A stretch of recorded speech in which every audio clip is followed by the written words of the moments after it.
Hey there, YouTube. Petey Twofinger here.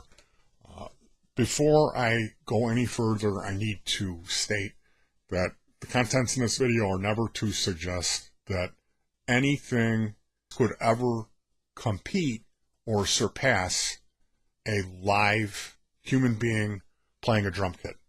Whether that be like a Ludwig kit or a digital kit, none of that really matters to me. A human being playing drums is desirable. That's what you want.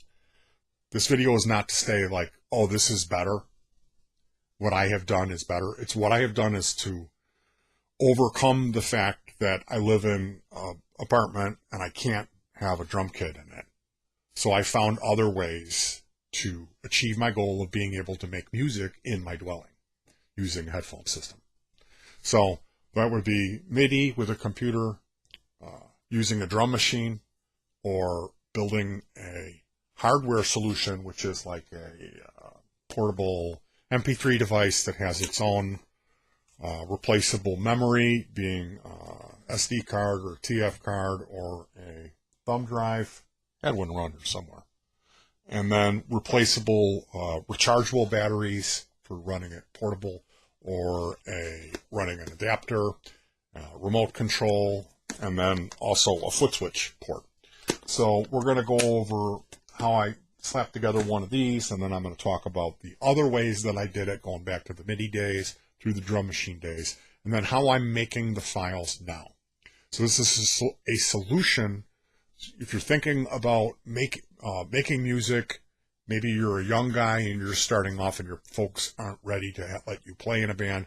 Maybe you live in a real small town, or you're 50 miles away from the nearest person, and you and your brother both like rock. Your brother plays bass. You could put something like this together and be able to pull something off that would be a lot better than having any drums at all. Okay, that's what these solutions are better than.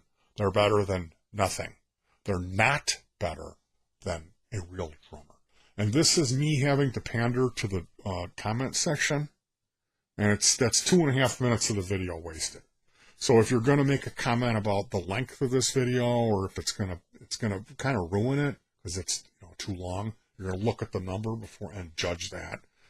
Consider the fact of how much it ruins it for me, having to constantly have this psychological weight that somebody's going to say something that's going to set me off. Then I'm going to wake up thinking, oh yeah, it's a great day, and then turn on the machine and, well, dink, you got a comment, and then, is it going to be someone tearing into me for my shortcomings, and I ruined their world because the video was 16 minutes and 18 seconds, and they wanted an 8-minute video to tell them what my lifetime of experience. So yeah, how the hell are you? Me, I'm building tonight. I'm putting together another MP3 player, which I guess I'll start with the first one. This was the $12 one, and it talks. This says, pause, play, in this female computer voice. And I mean, that's fine, I guess, for rehearsals. But if you were going to make music in front of people, it would be kind of embarrassing to have this voice speaking. So yeah, this one has a power switch. There's a single foot switch jack, which is duplicated off the play and pause button. And then there is a DC input, 2.1 millimeter DC, to run it off of a power supply, an AC to DC converter. And then there's a 3.5 mil or iPod style headphone jack out. So this basically, open it up. There's a spot for 3 18650 lithium-ion rechargeable batteries. These are the best batteries. This is what's in a Tesla, and these are great. So there's a whole other, if you look on my channel about lithium-ion, you see about how I recycle these. Anyway, it's not pre-wired. These are the holders that you have to wire yourself, and these are the ones you want to get. Oops. They start at around $1.40 for a double, and you have to wire your own wires on here. I found that the pre-wired ones are wired for parallel, but what's molded into them shows a series connection. So if you install the batteries, it's a bomb. it starts glowing red hot and smoke starts shooting out of it. I made a video out of that, and this guy was like, oh yeah, that's obviously they're molded that way, and they do that to save money, and it's very common. I was just like, really? You know, how about you get out of here with this unbelievable comments, just mind-blowing. You know, the pros, techs, and experts are so well aware of this, then why did you watch my video and leave a comment? So anyway, we got this battery pack here. This one runs off 12 volts, so I'm running 3 of these batteries, and those come up to the power switch, and then right up here to plug into the power, and then the audio comes right out to the headphone jack. There's Velcro mounting, all Velcro all over it for the remote. And here with this one, okay, it does not take a micro SD, it takes a full size. So where this plugs in is right next to the IR port, which is for the remote.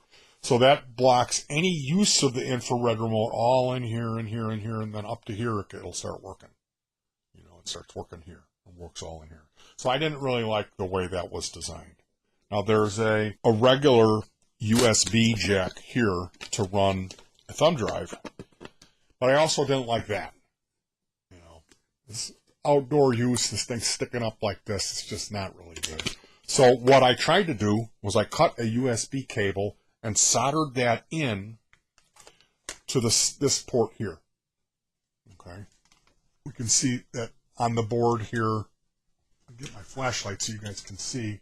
Below the white jack, where those wires are soldered in, that's that USB port. And the idea behind that was so I could plug it's just like extending that USB connection, so I could run this thumb drive internally. I could keep this, I even had a Velcro spot for that. So I could have this thumb drive here connected to this cable that came up and mounted here. So then that way, all the music files are kept inside. And for portability, we take this, you know, plug the cable in, slap it on, you don't have to worry about.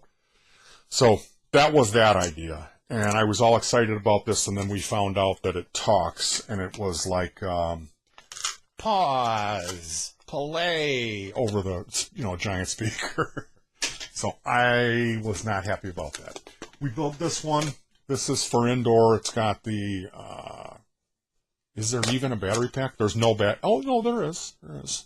This was another 12-volt unit, and it has again, the output, the 3.5 millimeter stereo, and then a remote, and also a power jack. Now, with this one, they come with these little wire clips that plug into the spot on the board for the power. And so rather than, and we have the battery pack wired over into that little clip that plugs in.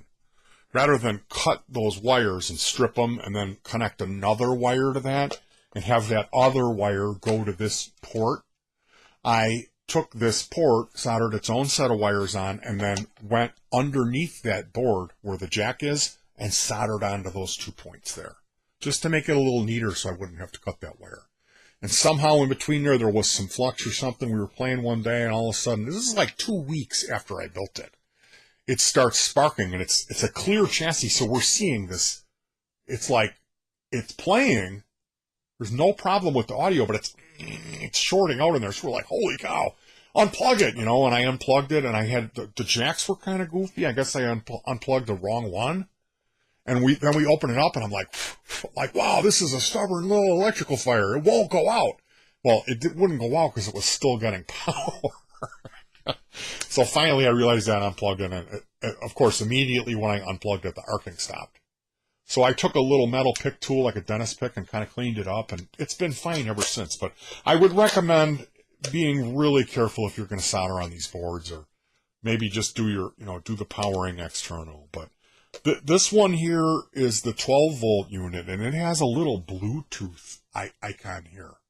Okay, they're fine, but what I'm building today, this one is a 5-volt unit. So hopefully that will run utilizing this because they're like 3.5, 4.2 volts. So it'll be somewhere around maybe 8 volts, 7 or 8 volts. And I think these will take 5 to 8 or 5 to 12. It should run fine. So these are the good battery holders, the 18650 ones. They're you have to wire them yourself. They just have pins sticking out. So for this, I'll put one wire in between these two, and then you'll put the batteries in flip-flopped, one up and one down, and then you'll wire in a red wire for the positive and a negative, black wire for the negative. So then I'll fold these down before I do any soldering. Solder the wires onto there, and then solder. See, I'm going to get some kind. You yanks, and you're soldering. I already had one guy completely blow a gasket about that. And like, is that the point of any of this? I was born here. I'm sorry. You know, solder. I'm a yank. So you bend these, you solder them up, bend them down, and then what I do is I'll cut a piece of cardboard, the thick stuff, just a little bit bigger than the device, hot glue that cardboard on there, and then I can affix Velcro to that. So then this can you could pull this up or whatever you got to do.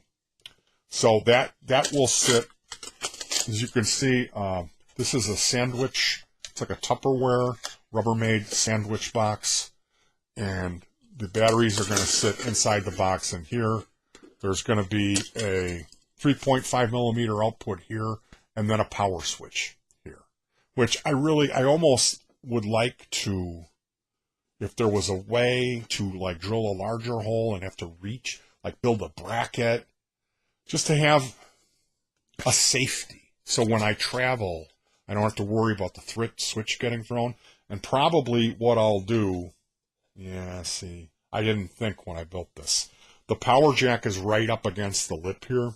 If I would have had that down on the other face, I would have been able to easily disconnect that. So probably what I'll do is I will transport this with the batteries out. And when we get to the location, the batteries will be in here, but then I'll install them and then hit the switch. So yeah, this is a real simple one. And this one, they don't talk, the cheap ones. They've got volume, scan, volume, mode button, and auxiliary. There's the TF. This uses a much smaller memory card. It's the TF size, which is like that. This is a 1 gig card that I got. I think it was $2. And we have, right now, there's 19 or 18 songs, and it took up 128 meg on the card. So there's enough room for, you know, I mean, you tell me, probably 15 songs times 10, 100, between 100 and 150 tracks would fit on this, probably, this card. About what I like to buy for the supplies, I already went over the fact that one type of battery holder is more desirable than the other. And then we have these, this is another thing I'm going to recommend today, these gold, it's a problem with the lighting here, the gold colored 3.5 millimeter jacks that are inline style. That's the one that they are a little more expensive. You can get a 10-pack for $2, or maybe 3. Maybe it's like 2. I think it's $2.50 for 10 of these. But these are much higher quality than the other ones that are more skeletal. So for building one of these, what I would recommend is this is $3 for the MP3 board, the decoder, and then you would get 10 of these, or if you have one that you could use, you could even cut a cable and have it hanging out. So it's pretty cheap. You know, you can use whatever to power it, whatever 5 volts, use a 9-volt battery. So once you built one of these, you could also solder the wires for the play button. Yeah, that's labeled scan. It's play and pause. You can go on here and look at where that button sits and find the solder points, although this would be really fine work on this one. But yeah, you could do it. Just solder a pair of wires onto that and have that go into a jack and then plug a foot switch in.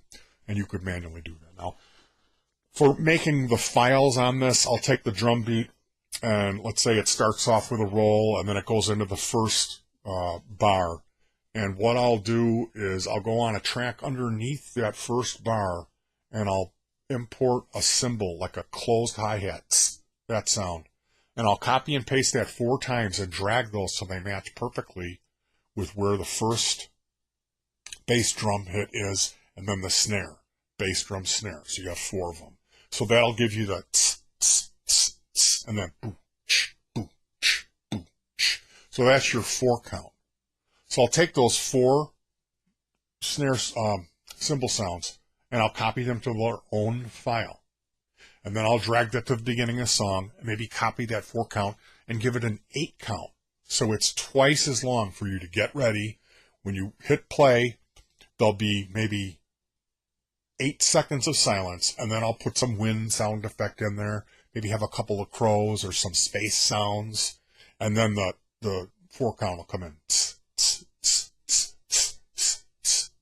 And then the song will start. So for the end, oftentimes I'll find a file where it's a kick drum sound and a crash or a ride cymbal, and I'll match them up at the same time. So when the song's going, and it'll like the loop will end, and it'll be like it just, there's nothing there, you can have that like the drummer hit for the end of the song, and that'll end it.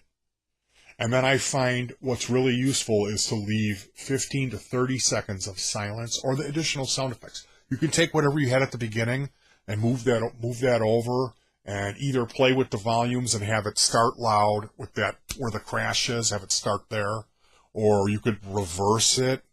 But there's all kinds of creative ways of having something kind of going on to fill in that empty space. And then giving yourself time to kind of wipe your brow, situate your pick, situate your guitar, go on your multi-effector, change patches, and then you'll have a list. So you label these songs 001 space and then the name of the first song. So then the card will know what order to put them in. That's your set list. And if you start dragging in a new song, we added a new one, you'll need to format that card. You need to go in Windows, and when you're looking at it on the My Computer view where it's showing you just the card, not the contents of the card, but just the memory card, right click on there, go down to format, and just go ahead and format the card. It'll erase everything on there, but then that will prevent it from playing the songs out of order. Because even though they're numbered, sometimes when you drag new ones in, it will throw the order off, and it won't play. It'll add the new ones to the end of the list, even though they're numerically numbered. So I found that overcoming that is formatting. So you want to leave a little gap at the beginning. You want to maybe have a 4 count or an 8 count. Obviously, you have to have that. And then I like to use sound effects at the beginning and the end. I like to insert. My joke is I could make a whole album if I had a submarine ping, a dumpster lid crash, and a, what's the other one? A siren sound effect. I could do a whole album with that. And we're not talking about the eater. We're talking about the old air raid. The one that winds down. Those are the sirens that I like to use. So a little bit of a gap, maybe some sound effects if you want. The 4, the 8, even better yet, the 8 count that's timed to the tempo of the music. And then at the end, you'll have 30 seconds or 15 seconds is better to give yourself some time to catch your breath before the next song starts. And if you do this properly, you don't even have to worry about a foot switch. You could just tell the MP3 player to just play it all the way through. And if the timing is right, it'll work out for everybody. And you'll have those sound effects as cues. Now, as far as the content goes, you can look into downloading drum loops. The Joey Kramer drum loops is a great CD, but you'll find more hip hop stuff, which is fine. That electronic stuff, we've used our rock sounding instruments, our electric guitars and heavy bass sounds to make our own basic rock instrumentals over even more modern hip hop or electronic music style drum loops. But using drum loops is one great way to do it. You just need some sort of a device. You could obviously just use whatever iPad, iPod, MP3 that you have. This is a cheap under $10 solution. You can build your own, that anybody could build. So that's why I wanted to make this video. The other ways of doing it, you can, we've had a drum machines using an Alesis SR18. We just kind of wore that out, so we are starting to use these new. And then what I found was taking that drum machine and connecting it via MIDI to my computer and using Reaper with a plugin called MT32 Power Drums. I'm able to play the drum machine, and we play along, and my wife will, using the drum machine, she'll do the 4 count. 1, 2, 1, 2, 3, 4. And then she steps on a foot switch that is connected to the start and stop jack. Okay. So we'll do that, and we'll play through, and while I'm recording on this Reaper, which records audio of the MIDI track playing. So I end up with an audio file, an MP3 of the drum loop off of the drum machine through the MIDI, which is really cool. It's a different audio than the built-in sounds in the MIDI, but you can tune that and mess with that. That's one way of converting. If you transfer over to loops and you don't want to drag the drum machine to the show, you can make your own audio files of the drum MIDIs with it'll have different drum sounds on it, but that doesn't bother me. They sound interesting because they're new, and you can tailor all that to your taste. So with our drum machine, it had a secondary jack, which was for the fill or the beat part. So you can get little momentary foot switches for cheap, or if you have a piano sustain switch, that'll work. You just got to make sure that, they have different types, but they all seem to work. So for me, building those, if you go to Goodwill, they'll have a little pan for baking bread, small one, aluminum baking pan, and that has 2 holes in it. So you get a piece of scrap wood and run a couple screws into that, drill a couple holes in the top of that, and then momentary contact foot switches that have the 2 prongs on them, but they don't latch. They're non-latching. They're more like a doorbell type switch. And then any wire cable with 3 connector in there, you'll solder that up and have 2 leads. And then there you go. You have your start-stop. Paint that half green, paint the other half orange for your fills, and then you've built your own foot switch to control it. For these, like I said, we have the clear unit. There's no foot switch on this. I tend to use the onboard play and pause button, and then I adjust the volume with here. With the remote. At times I've done that. And then on this one, I actually did wire in the foot switch jack for the play and pause, but this one talked. It had that female voice. Pause! And I didn't really like that. So, going way back, we used MIDI with a program called Cakewalk 3.1, and we recorded our own drum beats using velocity sensitive keyboard and played that in and quantized those beats, and then made the 4 count or the 8 count at the beginning. And we would fire up that computer, which had a MIDI cable going back to a sound module with drum sounds in it, or a synth, and then run that into the board. And you would hit the space bar. Load it. You'd use a mouse to load up each song, and then hit the space bar. So it took longer in between songs, and you had that 4 count. With the drums, you have someone who will load up the drum patch on the sequencer of the drum machine, and they will do a 4 count. They have to be, like, if it's 120 BPM, you'll know that's, like this, 1, 2, 1, 2, 3, 4, and then step on that machine. With the loops, using this MP3, you do that once. You build that, make your own count in, and, go ahead and have, that'll play. So it's a little bit different. But we found it's the same thing. It works just as good. And you have a little bit more control because you can kind of tailor the volumes, and you can do all that editing in your Audacity or whatever your DAW is. I've been using Adobe Audition 3.01. And then what you find is through the mastering process, you want to try to do everything about the same way and use the same compressor, multi-band compressor to master it or whatever, same bass curve in the EQ to make everything kind of match up at about the same decibels and the same frequency response.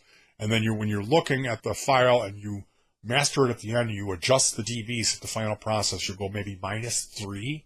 And then sometimes you'll have to cut that down. If it's a real lot of bass drum activity, like double bass in a song, and the high end is going to meter out more, then you'll have to kind of play with it. But my suggestion would be is whatever your playback device is, your PA, that you have a gain control, that you're close to that you'll know. And if you take notes, you go through the set list, you'll realize that, hey, song 4 is too loud, song 5 is quiet.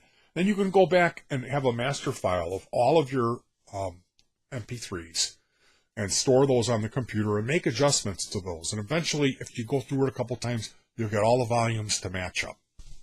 And then you won't have to worry about tweaking them on the fly. You can add your own reverbs and delays or EQ and do everything so that you don't need to run any external processing on the MP3, which is really cool. In my case, when we first took it out and we did it live, I had a bass EQ, it's just an EQ pedal. And I also found that the output of one of these was kind of quiet. There was a lawsuit in around 2002 or something. Apple got sued because their device made someone get tinnitus. So now a lot of music devices have very low output. So you can look, there's a circuit, it's a headphone booster amp, which is a tiny little circuit that has a double pot on it to adjust right and left channel. And it's an op amp that boosts. You put it in between whatever your circuits are, your power amp or even your preamp, and then a low device, something like a headphone booster amp. So I built one of those into the power amp. It had a front end, which was an EQ preamp, a 2-band EQ. And I found that my MP3 player was just so quiet, I wanted to add a little boost to that. So we put that in. I ran a voltage regulator, 7805, to get 5 volts to run this thing. It's a low input voltage. And then I removed the pot, which was a dual gang stereo pot, and ran a set of 3 wires out of each of those holes to its own respective pot for the right and the left channel. It was a 10K dual gang pot. So I used 2 10K pots and put one by each of the master volume controls for the amp. So that was a little bit complicating things, but it's cool having that further adjustable quality. So really, I'm trying to think if there's anything else. I mean, like really with these files, building your own drum loops can be really fun and exciting. You just have to know where to download those for free. So you have to go to some unusual places to find those. I have a huge collection of them. And then, getting everything tweaked up and sounding good it certainly represents a little bit of work and a challenge. But what you end up with in the end is you're playing to the same thing every time. So where a drummer's going to have to feel, you're not going to have that. But it's going to be super reliable. It's not going to hit on your girlfriend. It's not going to eat the last piece of pizza or steal the last beer. So that's one plus side that I could say to this. And building your own MP3, you could just as soon take a pair of bookshelf speakers, buy one of these for $3, mount this in the side of the bookshelf, and then get a Class D amp board for $5 and put that in there, and then Velcro your battery pack to the back of the bookshelf, have it run in through a DC 2.1 mil, and you have a powered set of speakers that has its own MP3 player built in, which this has Bluetooth, so you could sync this to your phone. So these are very cool. Very, very cool. Right now I have 1, 2, 3, 4, 5. We got 5 of them that we're running. One is in a tube amp, one's in one of those bookshelf speakers, and the other 3 are for our home music. So you can find these TF cards. They're cheap too. They sell those on eBay. 1 gig is going to hold 150 songs. So if you have any questions or comments, I'd be more than willing to give anyone a hand with any of this type of stuff. It's pretty basic stuff though, so you should be all right. Thank you for joining me. Making music without a drummer. Again, I realize it's not superior. I'm not trying to suggest that this is better or put drummers down. People are all wonderful individuals, and drumming is an intensely skilled art that I am not capable of even doing the simplest beat. So I have immense respect for drummers, especially great drummers. I just typically, most of the people that I met that played drums didn't like me. I never really got along with a drummer, and I always tried to, and they always were really kind of mean to me. So I guess that speaks volumes about my personality. And thank you for joining me. Peace.